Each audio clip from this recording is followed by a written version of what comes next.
Box పక్కకి పెట్టండి.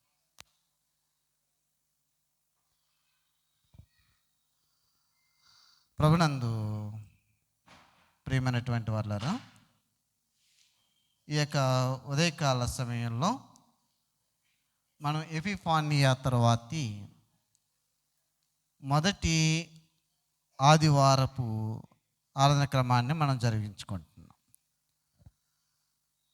దానికి ముందుగా ఎపిఫానియా ఆదివారం అని ఒకటి ఉంటుంది. కానీ ఎపిఫానియా ఆదివారాన్ని దాటుకుని మనం ఎపిఫానియా తర్వాతి మొదటి ఆదివారంలోనికి వెళ్ళాం. అంటే ఎపిఫానియా పండుగ ఎప్పుడు జరిగించాలి అని అంటే జనవరి 6వ తేదీన ఎపిఫానియా పండుగను జరిగిస్తాం. అంటే 6వ తేదీ ఆదివారం రాలేదు కనుక ఎపిఫానియా తర్వాతి మొదటి ఆదివారంలోనికి వెళ్ళాం. ఇక్కడ మనం చూస్తూ ఉన్నట్లయితే ఎపిఫానియా ఈ పదం అడ్వెంట్ భాష, ఇక్కడ అడ్వెంట్, ఎపిఫానియా, థియోపానియా ఈ పదాలన్నీ కూడా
ఉన్నాం.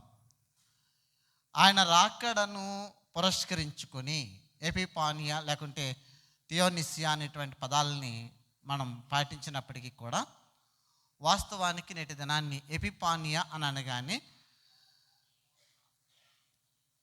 ప్రభువుని ప్రత్యక్షత ఎవరికి అంటే అన్య జనాంగమునకు ప్రభుని యొక్క ప్రత్యక్షత అనేటువంటి పదాన్ని మనం చూస్తాం.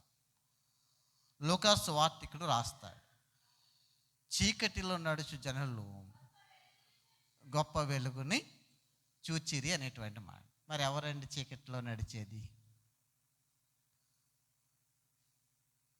చీకటిలో నడుచు ప్రజలు గొప్ప వెలుగును చూచిరి అనేటువంటి మాటను మనం ఇక్కడ చూచినప్పుడు ఎవరు చీకటిలో సంచరించేటువంటి జనాంగం?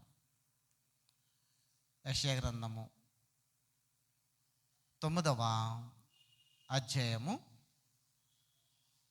1వ వచన భాగం నుంచి మనం చూసినట్లయితే, అమ్మా, అయినను వేదన పొందిన దేశము మీద మబ్బు నిలవలేదు. పూర్వకాలమున ఆయన జెబులూను దేశమును నప్తాలి దేశమును అవమానపరిచెను. అంత్యకాలమున ఆయన సముద్ర ప్రాంతమును అనగా యొర్దాను అద్దరిని, అన్యజనుల గలిలయ ప్రదేశమును మహిమ గల దానిగా చేయుచున్నాడు. చీకటిలో నడుచు జనులు గొప్ప వెలుగును చూచుచున్నారు. మరణఛాయ గల దేశ నివాసుల మీద వెలుగు ప్రకాశించెను అనేటువంటి మాటని ఇక్కడ చూస్తున్నాం. యెషయా ప్రవక్త ప్రవచించినటువంటి ఆ ప్రవచనాన్ని లూకా సువార్తికుడు మనకు చూపించాడు. కానీ ఎవరు చీకటిలో నడిచేటువంటి ప్రజలు అనేటువంటి మాటని ఇక్కడ మనం చూస్తూ ఉన్నట్లయితే ఇక్కడ ఏమంటాడు? జెబులూను దేశము, నప్తాలి దేశము, సముద్ర అద్దరి అయినటువంటి యొర్దాను, గలిలియా ప్రాంతాలు. అందుకే యేసుక్రీస్తు వారి యొక్క స్వార్థ పరిచర్య అంతా కూడా ఆ గలిలీ ప్రాంతం అంతా కూడా ఎక్కువగా విస్తరించటం ద్వారా అనేకులు ఆయన మహిమను చూచిరి అనేటువంటి మాటని మనం జ్ఞాపకం చేస్తాం. అందుకే ప్రభువుని యొక్క ప్రత్యక్షత అన్యజనులకు అనేటువంటి మాటని మనం ఇక్కడ ప్రాముఖ్యంగా జ్ఞాపకం చేసుకుంటాం.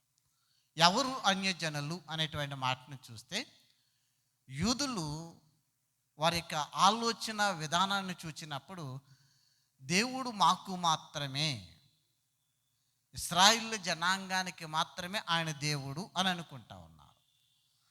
కానీ ఇక్కడ క్రొత్త నిబంధనలోనికి వచ్చేసరికి యేసుక్రీస్తు అందరికీ ప్రభువై ఉన్నాడు అనేటువంటి మాటను మనం చూస్తాం. అంటే అన్య జనాంగము అని అనగానే దేవుని ఎరుగని ప్రజలు, వేరే వేరే మతాలు కాదండి, దేవుని ఎరుగనటువంటి ప్రజలు అన్య జనాంగం అని అంటాడు. అంటే ఇశ్రాయేలీలకు ఇశ్రాయేలుల దేవుడు అని పేరు మోసినటువంటి తండ్రి అయినటువంటి దేవుని జ్ఞాపకం చేసుకున్నప్పుడు యూదులు ఏమనుకుంటున్నారు అంటే ఆయన మాకు మాత్రమే దేవుడు అని అనుకుంటున్నారు. కానీ ఇప్పుడు వచ్చినటువంటి క్రీస్తు ఆయన అందరికీ ప్రభువై ఉన్నాడు. ఇప్పుడు ఎందుకు ఆయన రావాల్సి వచ్చింది, ఎందుకు ఆయన ఈ లోకానికి రావాల్సి వచ్చింది అనేటువంటిది క్రిస్మస్ పర్వదినాల్లో మనం జ్ఞాపకం చేసుకున్నాం. కాలము సంపూర్ణమైనప్పుడు దేవుడు తన కుమారుని పంపెను అని అంటాడు. అంటే అంతకుముందు ఎక్కడున్నాడండి అమ్మా? ఆయన దేవుని యొద్ద ఉండెను అనేటువంటి మాటని యోహాను సువార్త 1వ అధ్యాయంలో మనం చూస్తాం. ఆది యందు వాక్యం ఉండెను, వాక్యము దేవుని యొద్ద ఉండెను, వాక్యము దేవుడై ఉండెను, ఆయన ఆది యందు దేవుని యొద్ద ఉండెను అని అంటున్నాడు. మరి అనాది కాలంలోనే జగత్పునాది వేయబడక మునిపే నేను ఉన్నవాడను అనువాడను అనేటువంటి నామాన్ని బయలుపరిచినటువంటి వాడు. మోషే అడుగుతాడు, ప్రభువా నీ పేరేంటని ఇశ్రాయేలు అడిగితే నేను ఏం చెప్పాలి అని అన్నప్పుడు నేను ఉన్నవాడను అనువాడను అని అంటాడు. కనుక ఇప్పుడు ఆ ఉన్నవాడు అనువాడు సృష్టిలో జగత్పునాది వేయబడక మునిపే ఉన్నటువంటి క్రీస్తు మన మధ్యలోనికి రావాలి. మరి ఎలా రావాలి అని అంటే ఇప్పుడు ఆ వాక్యము శరీరధారి అయి మన మధ్యలోనికి రావాలి.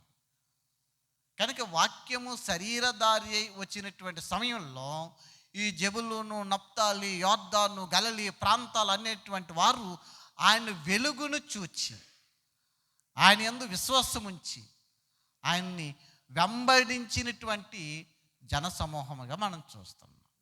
వాస్తవానికి యేసుక్రీస్తు వారి చివరి ప్రయాణంలో కూడా ఆయన్ని కలవరి కండ వరకు కూడా వెంబడించింది ఎవరు అని అంటే ఆ వెలుగును చూచినటువంటి వారే అనేటువంటి మాటను మనం చూస్తాం.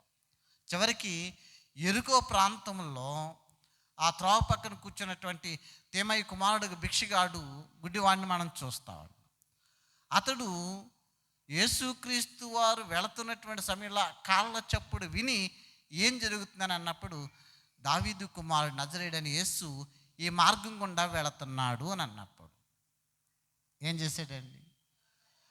దావీదు కుమారుడా నన్ను కరుణించమని బిగ్గరగా కేకలు వేశాడు. నీ కేకలు ఎక్కడో జనసమూహంలో ఉన్న వానికి ఎలా చేరతాయి ఊరకుండమనంటే, అంటే ఈ తరుణం దాటిపోతే మరలా నాకు ఈ తరుణము రాదు గనక నా కేకలు ఆయన వరకు చేరట్లేదు. గమనించాడు. ఈ జనంలోంచి నీ కేకలు ఎక్కడి వరకు చేరతాయి ఊరకుండమని అన్నప్పుడు అంటే నా పిలుపు ప్రభువుకి చేరట్లేదు గ్రహించి మరింత బిగ్గరగా కేకలు వేశాడు. వెంటనే ప్రభువు దాటిపోకుండా ఆ కేకలు అడ్డుపడుతున్నాయి. కనుక ప్రభువు నిలిచి ఏమంటాడంటే వారిని నా యొద్దకు తీసుకొని రండి అని అన్నప్పుడు ప్రభువు నిన్ను రమ్మంటున్నాడు అని అనగానే అతడు ఏం చేశాడు? దిగ్గున లేచి ఆలస్యం చేయలేదు. ప్రభు తన్ని ఎప్పుడైతే రమ్మని ఆహ్వానించాడో ఆహ్వానం అందుకున్న వెంటనే అతడు తడువు చేయకుండా దిగ్గున లేచి అని అంటాడు. పై బట్టను పారవేసి అని అంటాడు. ఎందుకంటే అతని ఎదుట ఒక వస్త్రాన్ని పరిచి ఆ వస్త్రాన్ని ఉంచినటువంటి సమయంలో ఆ వస్త్రం మీద వేసినటువంటి చిల్లరతో అతని బ్రతుకు సాగుతా ఉంది.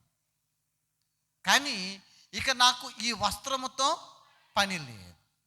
వెంటనే దాన్ని విసిరి పారవేసి ప్రభు యొద్దకి వడివడిగా అడుగులు వేసుకుని వచ్చినటువంటి రీతిని చూస్తే ఏం కావాలి అని అడిగినప్పుడు నేను చూపు పొందకూరుచున్నానని అనగానే నీ విశ్వాసం నిన్ను స్వస్థపరిచింది. కాబట్టి చూపు పొందుమని అనగానే ఆ దేవుని మహిమను చూచినటువంటి వాడు ఎప్పుడైతే తన కన్నులతో వెలుగై ఉన్నటువంటి ఆ క్రీస్తుని చూచి ఉన్నాడో వెంటనే ఏం చేశాడండి, దేవుణ్ణి మహిమపరచుచు అని అంటాడు. ఎలా మహిమపరిచాడు అనేటువంటి మాటను మనం ఇక్కడ చూసినట్లయితే, మహిమా సర్వోన్నతమైన దైవము నాకు మహిమా సర్వోన్నతమైన మహిమా సర్వోన్నతమైన దైవమున కి మాహి సమాధాన ననుగ్రహము కల్గు ప్రభు మహిమా సర్వోన్నతమైన. దేవుణ్ణి మహింపరచాలి. ఆయన వెలుగును ఎప్పుడైతే కనులారా చూచి ఉన్నాడో ఆ చూచిన వెంటనే ఏం చేశాడు అంటే, నేను పాపినైనటువంటి నేను ఆయన మహిమను నా కన్నులారా నేను చూచేటువంటి గొప్ప భాగ్యాన్ని దేవుడు నాకు దయచేశాడని ఆయన వెంబడి వెళ్ళెను అనేటువంటి మాటను చూస్తాం. చూపు పొందుకొని వెళ్ళిపోలేదు.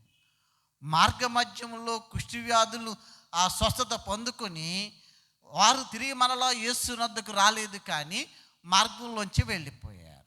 కానీ ఒక్కరు మాత్రమే తిరిగి వచ్చారు. మిగిలిన 90 ఎక్కడా? నేటి దినాన్ని ఈ ఎపిఫానియా పండుగల్లో పాల్గొన్నటువంటి మనం ఆయన మహిమను కన్నులారా చూస్తున్నటువంటి నీవు నేను కూడా దేవుణ్ణి ఎలా ఆరాధిస్తున్నా, ఎలాగున మహిమపరచగలుగుచున్నాము అనేటువంటి మాటల్ని జ్ఞాపకం చేసుకోవాలి. మనకు ప్రతి ఆదివారం సందర్భానుసారమైనటువంటి పాటలు పాడుకోవాలి. ఇది వరకంటే ఏం పాఠాలు అనేటువంటిది చర్చలోకి వస్తే కానీ తెలిసేది కాదు. ఇప్పుడు పాఠ్య భాగాలు ఏంటి అనేటువంటిది ముందుగానే ముద్రించి కార్డ్స్ ఇస్తున్నప్పటికీ కూడా ఆ వాక్య భాగాలకి తగినటువంటి పాటలు ఏంటో వెతకట్లేదు. మనం ఆలోచించేది, ఆ వాక్య భాగాలకు తగినటువంటి పాటలు ఏమున్నాయి, ఏం పాడుకోవాలి ఆలోచన రావడం లేదు. మనకి ఎందుకులే, మనకు రావులే అని అనుకుంటే ఇంక అన్నటికీ రావాయి. కనుక ఇక్కడ ఈ ఎపిఫానియా పండుగలో మనం గమనించవలసింది ఏంటనంటే, ఆయనకు అన్యజనులకు వెలుగై ఉన్నాడు అనేటువంటి రీతిని జ్ఞాపకం చేసుకుంటూ, వెలుగై ఉన్నటువంటి క్రీస్తుని వెంబడిస్తే మన జీవితం వెలిగించబడుతుంది. దేవుని ఎరుగునటువంటి ప్రతివాడు కూడా చీకటిలోనే సంచరిస్తూ ఉన్నాడు. కాబట్టి ఆ చీకటిలో నుండి నిన్ను వెలుగులోనికి ఆహ్వానిస్తున్నటువంటి తరుణంలో ఈ ఎపిఫానియా పండుగ తూర్పు దేశాలు పశ్చిమ దేశాలు వేరే ఉన్నాయండి. తూర్పు దేశాలు వారిని మనం ఇక్కడ చూసినప్పుడు, పశ్చిమ దేశాల వారు ఎపిఫానియా పండుగ నాడు 3 విషయాలు జ్ఞాపకం చేసుకుంటారు. ఒకటి ఏంటనంటే జ్ఞానుల సందర్శన.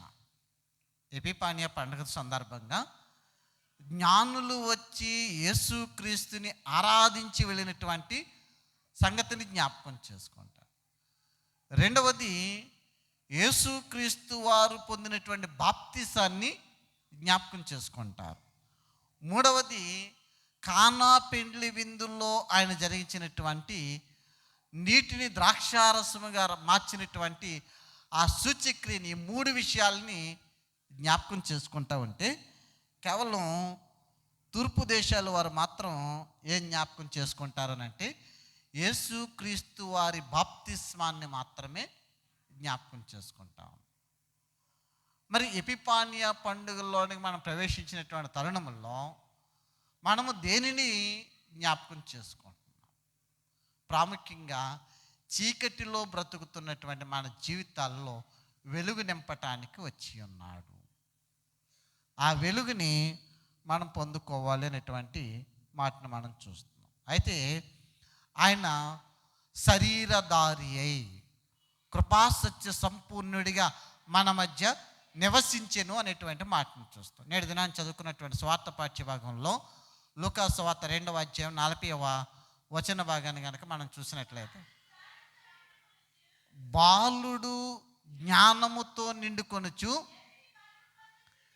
ఎదిగి బలము పొందుచుండెను, అమ్మా దేవుని దయ ఆయన మీద ఉండెను అనేటువంటి మాట. ఇక్కడ బాలుడు జ్ఞానముతో నిండుకొనెను అనేటువంటి మాటను చూస్తున్నాం.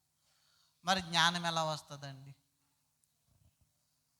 బాలుడు జ్ఞానముతో నిండుకొనెను అనేటువంటి మాటని లూకా సువార్తికుడు రాస్తున్నాడు. మరి జ్ఞానము మానవునికి ఎలా వస్తుంది అనేటువంటిది కనుక ఆలోచన చేసినట్లయితే సామెతల గ్రంథం 1వ అధ్యాయం, సామెతల గ్రంథము 1వ అధ్యాయం 7వ వచనంలో, యెహోవాయందు భయభక్తులు కలిగి ఉండుట తెలివికి మూలము. గమనించండి. అంటే ప్రతి మానవుడికి జ్ఞానం కావాలి. ఈ జ్ఞానాన్ని సంపాదించుకోవాలి అనంటే ఎవరి ఎడల భయభక్తులు కలిగి ఉండాలి అనంటే యెహోవాయందు భయభక్తులు కలిగి ఉండుట తెలివికి మూలము అనేటువంటి మాటను మనం చూస్తున్నాం. అదే సామెతల గ్రంథం 9వ అధ్యాయము, సామెతల గ్రంథం 9వ అధ్యాయం 10వ వచనంలో, యెహోవాయందు భయభక్తులు కలిగి ఉండుట జ్ఞానమునకు మూలము అనేటువంటి మాట. అంటే బాలుడిగా ఉన్నటువంటి క్రీస్తు అనిత్యము కూడా దేవుని ఎడల భయభక్తులు కలిగి ఉన్నాడు అనేటువంటి మాటను మనం ఇక్కడ చూస్తున్నాం. కాబట్టి ఏం చేస్తున్నారంటే ఇక్కడ ఈ జ్ఞానము ఏం చేస్తుందనంటే దేవుని వైపు నడిపిస్తుంది. జ్ఞానము ప్రేమ వైపు నడిపిస్తుంది. అంటే దైవ ప్రేమ కలిగి ఉండాలి. ఎప్పుడైతే నీవు జ్ఞానాన్ని సంపాదించుకుంటావో ఆ జ్ఞానం ఏం చేస్తుందనంటే దేవుని ఎడల భయభక్తులు నీకు నేర్పుతుంది. ఎప్పుడు దేవుని ఎడల ప్రేమ ఆప్యాయతలు నీకు కనపరుస్తుంది. ఈ ప్రేమ ఏం చేస్తుందంటే దైవ మానవ సంబంధాన్ని బలపరుస్తుంది అనేటువంటి మాటని ఇక్కడ జ్ఞాపకం చేస్తుంది. అందుకే ఏమంటాడనంటే సామెతల గ్రంథం 22వ అధ్యాయం 6వ వచనంలో, బాలుడు నడవవలసినటువంటి త్రోవను వానికి నేర్పుడి, వాడు పెరిగి పెద్దవాడైనప్పుడు దాని నుండి తొలగిపోడు అనేటువంటి మాట. ఇక్కడ బాలుడు నడవవలసినటువంటి త్రోవను వానికి నేర్పుడి అనేటువంటి మాట. అంటే ఇప్పుడు యేసుక్రీస్తు వారు పుట్టినది మొదలుకొని ఆయనకి ఏమి నేర్పారు అమ్మా? యెహోవాయందలి భయభక్తులను నేర్పుతా ఉన్నారు. ధర్మశాస్త్రమును అవసాన పానం చేస్తున్నారు. ఇశ్రాయేలీల్లో పుట్టిన ప్రతి వారు కూడా 15 సంవత్సరాల వయసు వచ్చేసరికి 150 కీర్తనల్లోని 75 కీర్తనల కంఠోపాఠం రావాలి. కీర్తనల గ్రంథంలో 150 కీర్తనలు ఉన్నాయి. ఈ కీర్తనల్లో 75 కీర్తనల వరకు కంఠోపాఠంగా 15 సంవత్సరాలు అయ్యేసరికి వారికి వచ్చి ఉండాలి. 18 సంవత్సరాల వయసు వచ్చేసరికి వారికి ధర్మశాస్త్రం అంతయు ఆది కాండం మొదలుకొని ఆ ద్వితీయోపదేశ కాండం వరకు రాయబడినటువంటి నియమాలు నిబంధనలు అన్నీ కూడా అతడు ఎరిగి ఉండాలి అని అంటాడు. అందుకే మోషేతో దేవుడు మాట్లాడితే ఏమంటాడంటే ద్వితీయోపదేశ కాండం 6వ అధ్యాయం 4వ వచనంలో, ఇశ్రాయేలు వినము, ఇశ్రాయేలు వినము, మన దేవుడైన యెహోవా అద్వితీయుడైన యెహోవా నీ పూర్ణ హృదయముతోనూ నీ పూర్ణ ఆత్మతోనూ నీ పూర్ణ శక్తితోనూ నీ దేవుడైన యెహోవాను ప్రేమింపవాలండి. గమనించండి, ఇశ్రాయేలు జనాంగములారా, మన దేవుడైన యెహోవా అద్వితీయుడైనటువంటి యెహోవా కనుక ఆయన ఎలాగున ఆరాధించాలి అని అంటే పూర్ణ మనసుతోనూ పూర్ణ శక్తితోనూ ఆయనను ప్రేమించాలి అనేటువంటి మాటని జ్ఞాపకం చేస్తా అంటాడు. కిందకు వస్తే, నేడు నేను నీకు ఆజ్ఞాపించు ఈ మాటలు నీ హృదయంలో ఉండాలి. గమనించండి, అలనాడు ధర్మశాస్త్రాన్ని మోషేకిస్తే మోషే దాన్ని చదువుతున్నటువంటి సమయంలో జనులందరూ కూడా ఒక జాముసేపు నిలువబడి వినేవారు.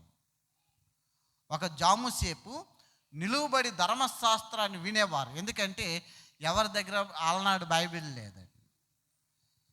అలనాడు చర్మపు పత్రాలపై వ్రాయబడినటువంటి ఆ చుట్టలు దేవాలయంలో మాత్రమే ఉండేవి. అందుకే దేవాలయంలోనికి వచ్చినప్పుడు ఆ చర్మపు చుట్టలను విప్పి ఈ భాగాన్ని చదవండి అని అంటే అక్కడికి వెళ్ళి చదివేవారు.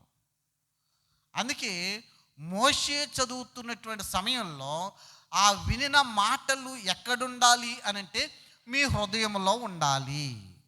ఆ వినిన సంగతుల్ని ఏం చేయాలి అని అంటే కిందకు వస్తా అంటాడు కదా, అమ్మా నీవు నీ కుమారులకు వాటిని అభ్యసింపచేసి నీ ఇంట కూర్చుండినప్పుడును, త్రోవ నడిచినప్పుడును, పండుకునేటప్పుడును, లేచినప్పుడును వాటిని గూర్చియే మాట్లాడాలి. గమనించండి, మన పిల్లలకి ఏమి నేర్పాలి అని అంటే దేవుని ఆజ్ఞలను, దేవుని యొక్క నియమ నిబంధనలను గూర్చి వారిని త్రోవను నడిచినప్పుడును, పండుకున్నప్పుడును, లేచినప్పుడు, కూర్చున్నప్పుడు వాటిని గూర్చియే మాట్లాడవలెను అనేటువంటి. అంటే 1కి 10 సార్లు ఏదైతే మాట్లాడతామో ఆ మాటలు హృదయం మందు భద్రమై ఉంటాయి.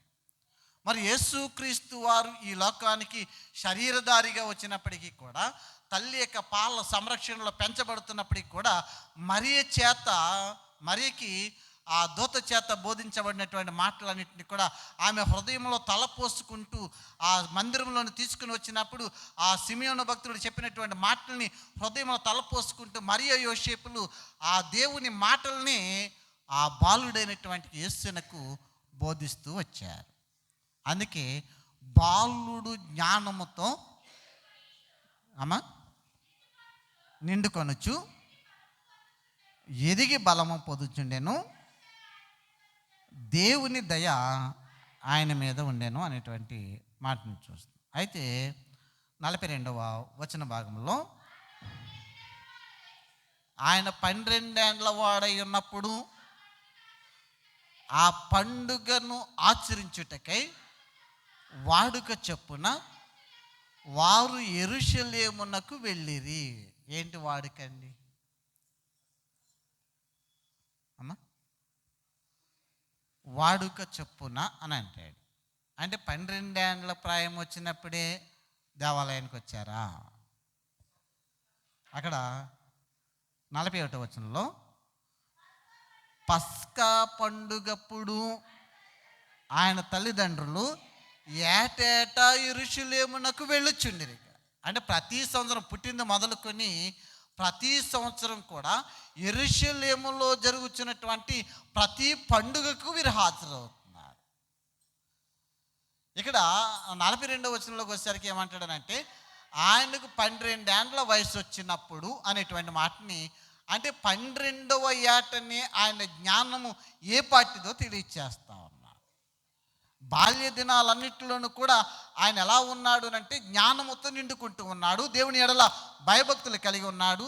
ఆ ధర్మశాస్త్రంలో దేవుని ఆజ్ఞలను వారు చదివి వినిపిస్తున్నటువంటి సమయంలో తల్లిదండ్రుల మాటలన్నింటినీ కూడా తమ హృదయంలో తలపోసుకుంటూ ఉన్నాడు. కనుక అతడు జ్ఞానముతో నిండుకొని వాడుక చొప్పున అనేటువంటి మాటను మనం చూస్తున్నాం. ఏంటి వాడుక అంటే నిర్గమకాండం 23వ అధ్యాయం, నిర్గమకాండము 23వ అధ్యాయము 14 నుంచి 17 వరకు చూసినట్లయితే, సంవత్సరమునకు 3 మార్లు నాకు పండుగను ఆచరింపవలెను అని అంటాడు. మధ్యలో అవి విడిచిపెట్టి 17వ వచనంలో చూడండి అమ్మా. సంవత్సరమునకు 3 మార్లు పురుషులందరూ ప్రభువైన యెహోవా సన్నిధిని ఖచ్చితంగా కనబడాలి. గమనించండి. అంటే స్త్రీలు రాకూడదని లేదు, కానీ పురుషులైన ప్రతి వారు కూడా ఖచ్చితంగా సంవత్సరానికి 3 మార్లు యెహోవా సన్నిధిని కనబడవలెను అనేటువంటి మాట. ఇది దేవుని నియమం. ఈ నియమాన్ని పాటించటానికి బాలుడిగా ఉన్నటువంటి యేసుని తీసుకొని ప్రతి ఏటా కూడా వారు యెరూషలేములో పండుగని ఆచరించటానికి వెళతామన్నారు. ఇప్పుడు యేసుక్రీస్తు వారికి 12వ ఏట అనేటువంటి మాటను మనం చూస్తాం. యేసుక్రీస్తు వారిని మొట్టమొదటిగా దేవాలయంలోనికి ఎప్పుడు తీసుకొచ్చారండి అమ్మా? మనం చెప్పాం క్రిస్మస్లో 8వ దినాన్ని పేరు మాత్రమే పెట్టారు, సున్నతి మాత్రమే చేశారు, కానీ 40వ దినాన్ని దేవాలయంలోని తీసుకుని వచ్చారు. అక్కడ ధర్మశాస్త్రము చొప్పున అని రాస్తాడు. ఆ ధర్మశాస్త్రం చొప్పున ఎక్కడుందో లేవియాకాండం 12వ అధ్యాయంలో మనం చూసాం. 40వ దినాన్ని దేవాలయంలో తీసుకుని వచ్చిన మొదలుకొని ఆనాటి నుండి ప్రతి ఏటా సంవత్సరానికి 3 మార్లు వారు యెరూషలేమునకు వచ్చి యెహోవా సన్నిధిని కనబడుతున్నటువంటి రీతిని మనం చూస్తున్నాం. ఇప్పుడు 12వ ఏటలోనికి వచ్చేసరికి అక్కడ మనం చూస్తూ ఉంటే చదవండి. ఆ పండుగ ఆ దినములు తీరిన తర్వాత వాడుక చొప్పున యెరూషలేమునకు వెళ్ళిరి. ఆ దినములు తీరిన తర్వాత అని అంటాడు. ఎన్ని దినాలు అండి? ఆ దినములు తీరిన తర్వాత ఎన్ని దినాలు ఆచరించాలండి పండుగని? 7 దినములు పండుగను ఆచరించాలి. ఈ 7 దినములు తీరిన తర్వాత తిరిగి మరలా ప్రతి ఒక్కరు కూడా తమ తమ స్వస్థలాలకి వెళతా ఉన్నారు. అంటే యేసుక్రీస్తు వారు ప్రయాణమై యెరూషలేమునికి రావడానికి ఎన్ని దినాలు పడుతుంది అని అంటే, నజరేతు నుండి యెరూషలేమునికి రావాలి అని అంటే 120 కిలోమీటర్లు ప్రయాణం చేయాలి. బెత్లెహేము నుంచి యెరూషలేము రావడానికి 8 కిలోమీటర్ల వ్యత్యాసం ఉంటే, నజరేతు నుండి యేసుక్రీస్తు వారు యెరూషలేమునికి రావడానికి 120 కిలోమీటర్ల ప్రయాణం. అంటే వారు 3 దినాల ప్రయాణం చేసేవారు. ఇక్కడ ఈ దినములు గడిచిన తర్వాత తిరిగి నజరేతుకి వెళుతున్నటువంటి సమయంలో జనసమూహం అంతా కలిసి వెళుతున్నటువంటి సమయంలో ఆ జనంలో ఎక్కడో చోట ఉన్నాళ్ళే అని అనుకున్నారు. ఒక దిన ప్రయాణం గడిచిపోయింది. ఆ దిన ప్రయాణం గడిచే కొలది జనులు తమ తమ మార్గాలను విడిపోతూ ఉంటారు కనుక ఆ తక్కువైనటువంటి సమయంలో యేసుని వెదకినప్పుడు ఆ జనసమూహంలో ఎక్కడ కూడా యేసుక్రీస్తు వారు కానరాలేదు. వెతికారు. తిరిగి మరలా వెనుకకి యెరూషలేమునకు మరొక దిన ప్రయాణం చేసి 3వ దినాన్ని ఆయన్ని వెతుక్కుంటూ యెరూషలేమునకు వచ్చినటువంటి రీతిని చూస్తున్నాం. ఆ మందిరంలోనికి వచ్చినప్పుడు అక్కడ జరుగుతున్నటువంటి మాటలు మనం చూస్తున్నట్లయితే, 3 దినములైన తర్వాత ఆయన దేవాలయములో బోధకుల మధ్య కూర్చుండి వారి మాటలను ఆలకించుచు వారిని ప్రశ్నలు అడుగుచు ఉండగా చూచిరి. ఆయన మాటలు వినిన వారందరూ ఆయన ప్రజ్ఞకును ప్రత్యుత్తరములకును విస్మయమొందిరి, ఆశ్చర్యపడిరి అని అంటాడు. ఎందుకంటే ఇతడు బాలుడై ఉన్నాడు. ధర్మశాస్త్రాన్ని అవపాషణ చేసినటువంటి వాడిగా కనపడుతున్నాడు. ధర్మశాస్త్రాన్ని గురించి మాట్లాడాలి అని అంటే పెద్ద పెద్ద ధర్మశాస్త్ర పండితుల దగ్గర శిష్యరికం చేయాలి. పౌలు గారు కూడా గమానీయుల దగ్గర శిష్యరికం పొందినటువంటి వాడు. కానీ ఇతడికి ఇంకా 12 సంవత్సరాల వయస్సు మాత్రమే. ఈ 12 ఏండ్ల ప్రాయములోనే ఇతడు ధర్మశాస్త్రంలో ఉన్నటువంటి సంగతులను గూర్చి వారితో తర్కిస్తూ వారితో మాట్లాడుతూ వారిని ప్రశ్నిస్తూ ఉంటే ఆయన తెలివికి ఆయన జ్ఞానానికి అక్కడ విస్మయం పొందినటువంటి రీతిని చూస్తున్నాం. అయితే ఇక్కడ ఆయన తల్లిదండ్రులు ఆయనను చూచి మిక్కిలి ఆశ్చర్యపడిరి.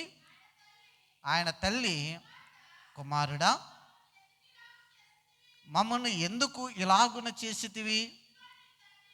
ఇదిగో నీ తండ్రియు నేను దుఃఖపడుచు నిన్ను వెదుకుచుంటిమని ఆయనతో చెప్పగా, ఆయన మీరెలా నన్ను వెదుకుచుంటిరి?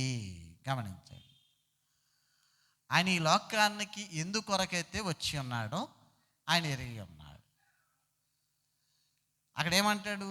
మీరు నన్ను ఎలా వెతుకుచుంటిరి. నన్ను గూర్చి వెతకవలసినటువంటి ఆవశ్యకత మీకు లేదు. ఎందుకంటే బాల్య దశలో తల్లిదండ్రుల యొక్క సంరక్షణలో అతడు ఉండాలి. ఇప్పుడు ఆయన దేవుని పనిలో ప్రవేశించినటువంటి రీతిని మనం అక్కడ చూస్తున్నాం. అక్కడ మాట్లాడుతూ అంటాడు కదా,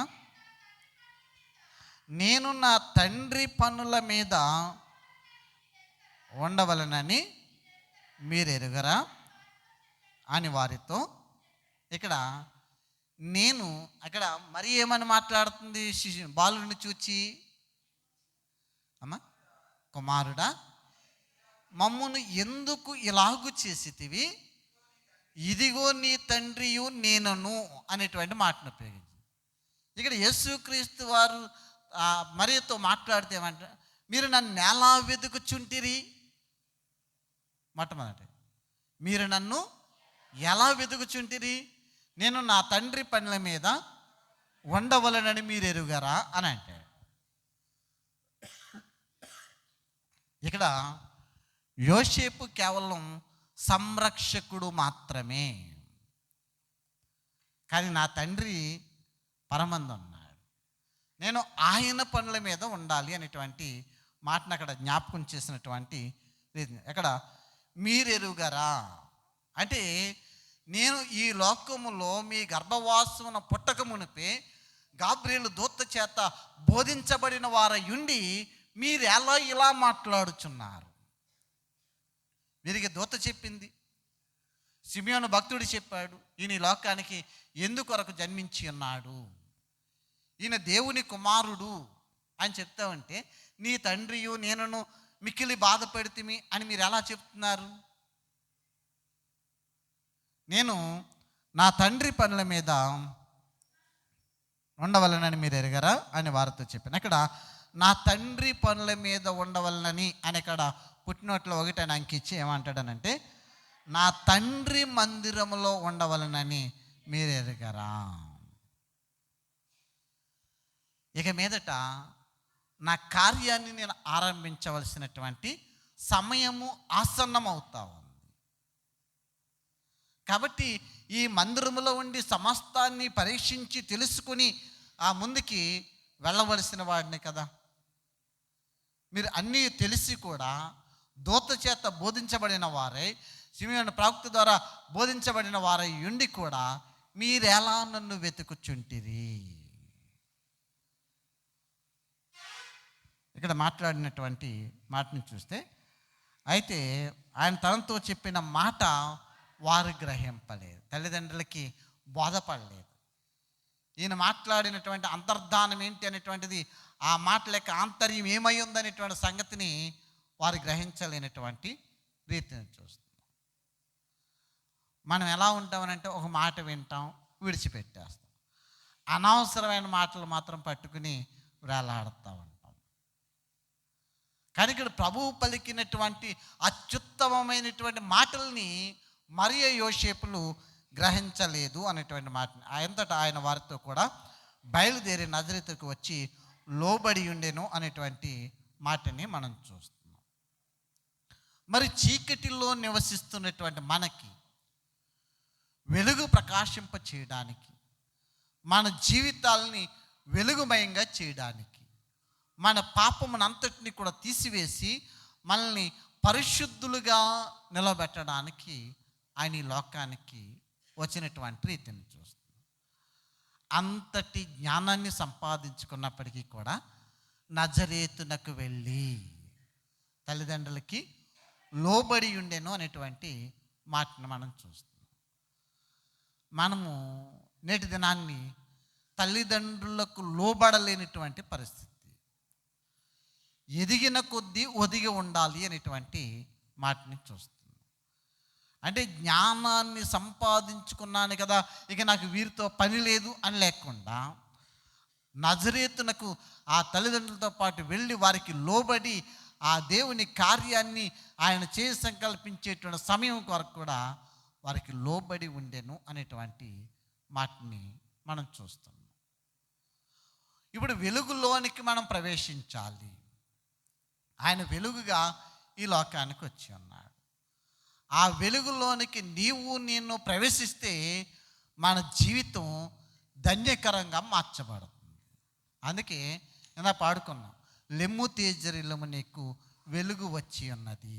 అంటే ఎంతకాలం నువ్వు ఇంకా చీకటిలోనే బ్రతుకుతావు, లేచి రావాలి.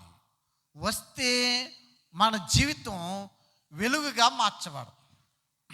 అందుకే ఆ తీమయ్య కుమారుడు వారిని నా యొద్దకు తీసుకుని రండి అని అన్నప్పుడు అతడు దిగ్గున లేచి అనేటువంటి మాటని జ్ఞాపకం చేసుకుంటున్నాడు. అతడు లేచి వెళ్ళి ఉన్నాడు గనుక అతడు స్వస్థత పొందుకున్నాడు, మహిమలో ప్రవేశించాడు, మహిమను కనులారా చూడగలిగినటువంటి రీతిని చూస్తున్నాం. యెషయా గ్రంథంలో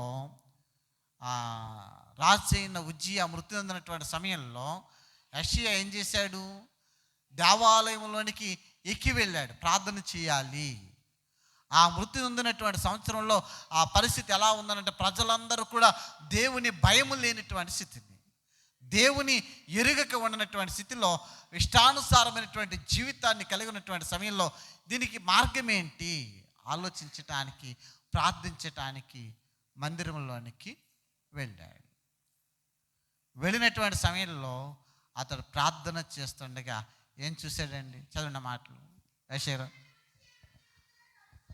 రాజైన ఉజ్జియా మృతి చెందిన సంవత్సరమున అత్యున్నతమైన సింహాసనమందు ప్రభువు ఆసీనుడై ఉండుట నేను చూచితిని. ఆయన చొక్కా ఈ అంచులు దేవాలయమును నిండుకొనెను. ఆయనకి పైగా శరాపులు నిలిచి ఉండేది, ఒక్కొక్కరికి 6 రెక్కలు ఉండెను. ప్రతివాడు 2 రెక్కలతో తమ కాళ్ళను కప్పుకొనుచుండెను, రెండితో ఎగురుచుండెను. వారు సైన్యములకు అధిపతి యెహోవా పరిశుద్ధుడు పరిశుద్ధుడు పరిశుద్ధుడు సర్వలోకమైన మహిమతో నిండి ఉన్నదని గొప్ప స్వరముతో గాన ప్రతిగానము చేయుచుండిరి. గమనించండి, ఇక్కడ మనం చూస్తామంటే దేవాలయములోనికి వచ్చినప్పుడు ఆయన దేవుని మహిమ ప్రకాశాన్ని చూచాడు. అత్యున్నతమైన సింహాసనం అని ఉపయోగించబడింది, కానీ ఇక్కడ దానికి మరొక పర్యాయ పదం ఏంటంటే ధవళ సింహాసనమును అధిష్ఠించినప్పుడు అని అంటాడు. ధవళ సింహాసనం అని అనగానే అత్యంత తేజోవంతమైనటువంటి కాంతితో అది ప్రజ్వరిల్లుతా ఉంది. ఆ కాంతిని, ఆ ప్రజ్వరిల్లుతున్నటువంటి సమయంలో అక్కడ శరాపుల్ని చూడగలుగుతున్నాడు. ఆ శరాపులకి ఏమున్నాయి? 6 రెక్కలు ఉండేను. అది దేవుని నివాస స్థలము, అది పరిశుద్ధమైనది అనేటువంటి మాటను అక్కడ చూస్తాం. కనుక పరిశుద్ధ స్థలములో తమ పాదములను కనపడకుండా రెక్కలతో కప్పుకుంటున్నాయి. ఆయన కాంతిని కానలేక రెక్కలతో తమ కళ్ళను కప్పుకొని రెంటితో ఎగురుచుండెను అనేటువంటి మాటను చూస్తాం. మన పరిశుద్ధ స్థలంలోనికి వచ్చినప్పుడు ఎక్కడైతే 2-3 కూడిన నామములను ప్రార్థించేదిరో వారి మధ్య నేను ఉంటాను అని అంటే, మందిరంలో కాకుండా బయట ఎక్కడ ప్రార్థన జరుగుతుంది అనుకోండి, కనీసం మన పాదాలకు ఉన్న చెప్పులు కూడా తీయం. ఆ కాసేపు చెప్పులు తీస్తే కందిపోతాయేమో అని అనుకుంటాం.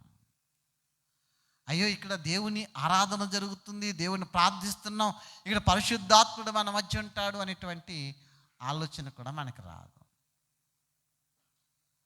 లేకుంటే ప్రార్థన జరుగుతూ ఉంటే ఎదరు కుర్చీ ఖాళీగా ఉందనుకోండి, 2 కాళ్ళు చాపి దాంట్లో పెడతాం. ప్రస్తుత పరిస్థితులు అవి. అంటే ఇక్కడ దేవుణ్ణి ఆరాధించేటువంటి సమయంలో ఎలాగున ఆరాధిస్తున్నాం, ఆయన వెలుగుని చూచినటువంటి తరుణంలో ఇక్కడ దూతలు అయితే ఏమని పాడుతున్నాయి? వారు సైన్యములకు అధిపతియగు యెహోవా. అమ్మ మీరు అలా వెళ్ళిపోకండి, అక్కడ ఏముందండి? గ్యాప్ ఉంది. పరిశుద్ధుడు, పరిశుద్ధుడు, పరిశుద్ధుడు అని అంటాడు. అంటే తండ్రి, కుమారుడు, పరిశుద్ధాత్మ త్రిత్వమై, నిత్యత్వమై, ఏకత్వమై ఉన్నటువంటి దేవుడు. అనాది కాలంలో నేను ఉన్నవాడను అని అంటాడు. అందుకే ఇక్కడ వీరు పాడుతున్నటువంటి సమయంలో ఎలా పాడుతున్నారని అంటే గొప్ప స్వరముతో అని అంటాడు. మనకి ప్యారిస్లో ఈ సంఘంలోనే ముందుకొచ్చి పాడే అలవాటు ఉంది స్త్రీల సమాజాన్ని. మైకులు ఇస్తున్నారు కానీ స్వరాలు రావట్లేదు. మైక్ అందుకే లెమ్మో తేజరీలో పాట పాడడం మిమ్మల్ని ముందుకు పిలవలేదు, కానీ అక్కడుండే బాగా పాడారు. అక్కడుండే మీ స్వరాలు చక్కగా వినపడినాయి, కానీ మీరు ఎదరకు వచ్చి మైకులు తీసుకుని మైక్ ఏదో షో కింద ఇలా పట్టుకోవడం కాదండి.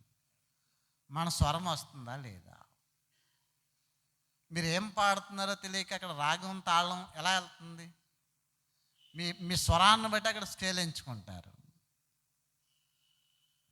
మీరు పాడుతున్నారో లేదో నాకే అర్థం కావట్లేదు. ఇక్కడ గొప్ప స్వరముతో పాడిరి అని అంటాడు. పరిశుద్ధుడు, పరిశుద్ధుడు, పరిశుద్ధుడు అని నిత్యము దూతలతో కొనియాడబడుచున్న నా యేసయ్యా. వందనం ప్రభు, వందనం. పాట పాడుతున్నాము అని అంటే పరకాయ ప్రవేశం చేయాలి. ఒక పాటని మనం ఎత్తుకుంటున్నాము అని అన్నప్పుడు మనం వినినటువంటి సమయంలో ఆ పాటని ఏ రాగంలో, ఏ స్కేల్లో విన్నామో దానికి తగినట్టుగా మనం పాడగలమా లేదా ఆలోచించి. ఏదో మైక్ ఇచ్చారు పాడేశాం కాదండి, ఆ పాటల్లోనికి లీనమవ్వాలి. ఆ పాటని ఆ స్వరాలతో పలికించగలగాలి. వెంటనే అక్కడ ప్రతిగానాలతో దోతలు కొనియాడుచున్నటువంటి సమయంలో దేవాలయపు గడప కమ్ముల పునాదులు అదిరెను అనేటువంటి మాటని చూస్తున్నాం. ఆ గడప కమ్ముల కింద నుంచి ధూమము పైకి లేస్తూ ఉంటే యెషయా భక్తుడు భయపడిన వాడై, అయ్యో నేను అపవిత్రమైన పెదవుల గలవాడు, అపవిత్రమైన పెదవుల గల జనుల మధ్యన నేను నివసించుచున్నాను, నేను పాపిని. వెంటనే ఒప్పుకుంటున్నాడు. కనుక అక్కడ షరాఫుల్లోంచి ఒక దూత కారుతో నిప్పును తీసుకుని వచ్చి ఆ పెదవులకి తగిలించినప్పుడు అతని పాపము ప్రాయశ్చిత్తం చేయబడింది. అంటే ఆ పాపాన్ని అగ్నితో కాల్చివేశాడు. కనుక ఇప్పుడు అక్కడ చదువుతామంటే, ఇది నీ పెదవులకు తగిలిన కనుక నీ పాపమునకు ప్రాయశ్చిత్తమైన నీ దోషము తొలగిపోయిన. అప్పుడు నేను ఎవరిని పంపేదను, మా నిమిత్తము ఎవడు పోను. ఇక్కడ గమనించాలి, ఎవరు మాట్లాడుతున్నారండి? మా నిమిత్తము ఎవడు పోవు అంటే, మా నిమిత్తము అని అంటే ఒకరికంటే ఎక్కువ ఉన్నారు. తండ్రి, కుమారుడు, పరిశుద్ధాత్మ. ఎవరిని పంపించాలి? మానవాళికి సమాచారాన్ని ప్రకటించడానికి ఎవరిని పంపించాలని అక్కడ మాట్లాడుకున్నటువంటి ఆ మాటలు విన్నటువంటి యెషయా ఏమంటాడంటే, నేనున్నాను, నేను వెళ్ళేదను అనేటువంటి తీర్మానం చేసుకున్నాడు. అంటే నువ్వు ప్రభువుని వెంబడించాలి అని అంటే గనక మొదట నీ పాపానికి ప్రాయశ్చిత్తం చేసుకోవాలి. ఆయన పరిశుద్ధుడు, నేను పరిశుద్ధుడనై ఉన్న ప్రకారము మీరును పరిశుద్ధులై ఉందురు. మరి పరిశుద్ధతని మనం కాపాడుకోగలుగుతున్నామా? పాపము చేసి ఆ చీకటిలో సంచరిస్తూ దేవునికి దూరమైనటువంటి సమయంలో నిన్ను వెలుగులోనికి తీసుకుని రావడానికి ఆయన వెలుగుగా ఈ లోకానికి వచ్చి నీకు రక్షణ అనుగ్రహిస్తే ఆ పరిశుద్ధతని నీవు కాపాడుకుంటున్నావా అని ఇక్కడ ఆలోచన చేసినట్లయితే అపోస్తలుడైన పౌలు అంటున్నాడు కదా, కాబట్టి సహోదరులారా పరిశుద్ధమును ఏం కావాలంటే అండి, మొట్టమొదట ఆయనను వెంబడించిన ప్రతివాడు కూడా, ఆయన్ను అంగీకరించినటువంటి ప్రతివాడు కూడా ఎలా ఉండాలి అని అంటే పరిశుద్ధుడై ఉండాలి. అందుకే పరిశుద్ధమును దేవునికి అనుకూలమైన సజీవ యాగముగా మీ శరీరమును ఆయనకి సమర్పించుకొనుడి. ఎలా సమర్పించాలి? సజీవ యాగముగా. ఈ దేహము ఏమై ఉండాలి అని అంటే పరిశుద్ధమైనదై ఉండాలి. ఆయన వెలుగులోనికి మనం ప్రవేశించాలి అని అంటే మన హృదయంలో ఉన్నటువంటి ఆ చీకటిని, కల్మషాన్ని, ఆ చీకటిని అంతటిని కూడా విడిచిపెట్టాలి అని అంటాడు. అందుకే పేతురు భక్తుడు అంటాడు కదా, పేతురు రాసిన మొదటి పత్రిక 2వ అధ్యాయంలో ఆ మొదటి వచనాన్ని మనం చూసినప్పుడు, ప్రభువు దయాళుడని నీవు రుచి చూచి ఉన్న ఎడల, అంటే గమనించండి, నీవు రుచి చూచి ఉన్న ఎడల మాత్రమే, రుచి చూడకపోతే అవసరం లేదు. ప్రభువు దయాళుడని నీవు రుచి చూచి ఉన్న ఎడల సమస్తమైన దుష్టత్వమును, సమస్తమైన కపటమును, వేషధారణయు, అసూయను, సమస్త దూషణ మాటలు మాని కొత్తగా జన్మించిన శిశువును పోలిన వారై నిర్మలమైన వాక్యమును పాల వలన రక్షణ విషయములో ఎదుగు నిమిత్తము ఆ పాలను అపేక్షించుడి. ఎప్పుడు నువ్వు ప్రభువు దయాళుడు అని రుచి చూస్తేనే, రుచి చూడకపోతే అవసరం లేదు. యేసుక్రీస్తు దేవుని కుమారుడు, ఆయన ఈ లోకానికి నన్ను విమోచించడానికి వచ్చి ఉన్నాడు. నా కొరకు ఆయన సిలువలో బలియాగమై నా కొరకు మరణించి మరణాన్ని జయించి తిరిగి లేచి పునరుత్థానుడై ఉన్నాడు. ఆయన మరలా రానై ఉన్నాడని నీ విశ్వాసం ఉంచితే నీ దేహం ఎలా ఉండాలి అంటే అది పరిశుద్ధమైనదై ఉండాలి. అందుకేమంటాడు, పరిశుద్ధమును దేవునికి అనుకూలమైన సజీవ యాగముగా మీ శరీరములను ఆయనకు సమర్పించుకొనుడని దేవుని వాత్స్యములను బట్టి మిమ్మల్ని బతిమాలుకొనుచున్నాను. ఇటు సేవ మీకు యుక్తమైనది, ఈ లోక మర్యాదను అనుసరింపక. గమనించండి, రక్షణలోనికి వచ్చినటువంటి మీరు నేటి దినాన్ని యేసుక్రీస్తు వెలుగై ఉన్నాడని ఆ ఎపిఫానియా పండుగని ఆచరిస్తున్నటువంటి మనము ఎలా ఉండాలనంటే ఈ లోక మర్యాదను అనుసరింపక అని అంటాడు. అంటే ఈ యుగ సంబంధమైనటువంటి దేవత ఎవరండి? ఈ యుగ సంబంధమైనటువంటి దేవత అపవాది. అపవాది యొక్క పోకడలను మీరు అనుసరింపక. ఈ లోక మర్యాద అంటే అక్కడ ఈ యుగము అనేటువంటి పుట్టినట్లు అంకేసి రాస్తాడు. అపవాది తంత్రములను మీరు అనుసరింపక. చదవండి మాట. ఉత్తమమును అనుకూలమును సంపూర్ణమునై ఉన్న దేవుని చిత్త మీద తెలుసుకున్నట్లు మీ మనస్సు మారి నూతన మగుట వల్ల రూపాంతరము పొందుడి. అంటే మార్పు చెందవలసినటువంటి ఆవశ్యకత ఉంది. మనలో ఇంకను పరిశుద్ధత లేదు. దేవునికి అనుకూలమైనటువంటిదిగా మన దేహము లేదు గనక మన దేహంలోనికి ఆయన రాలేకపోతున్నాడు. కాబట్టి దేవుని మహిమను చూచినప్పుడు ఏమని పాడే దూతలు, పరిశుద్ధుడు పరిశుద్ధుడు పరిశుద్ధుడు అని ముమ్మారు చెప్తా ఉన్నాయి. మనము పెళ్లి సమయంలో పాడుతూ ఉంటాం.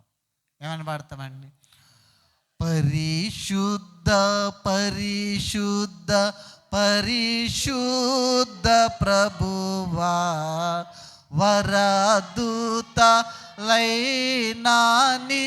వర్ణింపగలవా. దూతలు సహితము ఆయన మహిమను కొనియాడలేనటువంటి అత్యంత పరిశుద్ధమైనటువంటి ప్రభువా అని చెప్పి మనం పాడుతున్నాం. అక్కడ 4 చరణాలు ఉన్నాయి.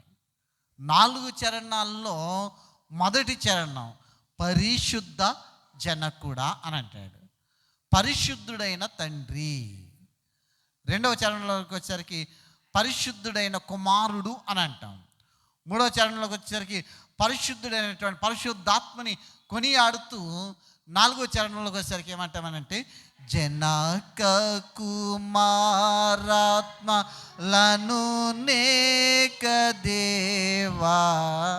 ఇలాగున ఆయన పరిశుద్ధుడు గనుక ఆయన్ని ఆచరించి ఆయన ఆరాధించేటువంటి మనం కూడా ఎలా ఉండాలి అంటే పరిశుద్ధులమై ఉండాలి. అనేక సంవత్సరాలు క్రిస్మస్లు వెళ్ళిపోతున్నాయి, ఈస్టర్ పండుగలు వెళ్ళిపోతున్నాయి, కానీ మన జీవితానికి పరిశుద్ధత రావట్లేదు. కనుక ఈ 2025వ సంవత్సరంలోనైనా ఏమంటాడు, మీ మనస్సు మారి నూతన పరుచుకున్నట ద్వారా రూపాంతరము పొందుడి. రూపాంతరం చెందితే నీలోనికి క్రీస్తు వస్తాడు. నీలోనికి క్రీస్తు వస్తే నీ జీవితం వెలుగుమయంగా మార్చబడుతుంది, నీ జీవితం పరిశుద్ధమైనదిగా ఉంటుంది. కనుక నీవు కూడా ఆ దూతలతో కలిసి ప్రభువుని కొనియాడేటువంటి గొప్ప స్థితిని దేవుడు మనందరికీ అనుగ్రహిస్తాడు. అలా ఉండడానికి పరిశుద్ధాత్మ దేవుడు మనకు సహాయం దయచేయను గాక. ఆమేన్. సమస్త జ్ఞానానికి మించినటువంటి దేవుని సమాధానం ప్రభువైన యేసుక్రీస్తు వల్ల మీ హృదయములకును తలంపులకును కావలి ఉండను గాక. ఆమేన్.